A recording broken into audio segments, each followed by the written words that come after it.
বিদেশে চলে আসেন, লন্ডন, খাওয়াবো হরিণের মাংস ইনশাআল্লাহ। বাঙালি শপে গিয়ে দেখি হরিণের মাংস বিক্রি করতেছে 1400 টাকা কেজি।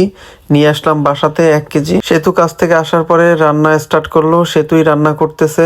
যখন ও রান্না করতেছিল তখন আমি কাজে ছিলাম, কাজ শেষ করে এসে দেখি রান্না করা শেষ। হরিণের মাংস আলহামদুলিল্লাহ খাচ্ছি।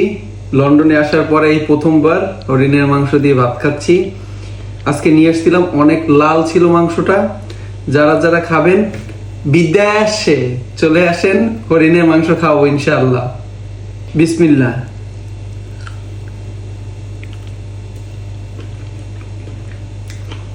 অসাধারণ টেস্ট, না খেলে আপনারা বুঝবেনই না কতটা টেস্টি এই মাংসটা। হরিণের মাংস অবশ্যই খাওয়ার জন্য হলেও আইএলটিএসটা করেন, বিদেশ চলে আসেন।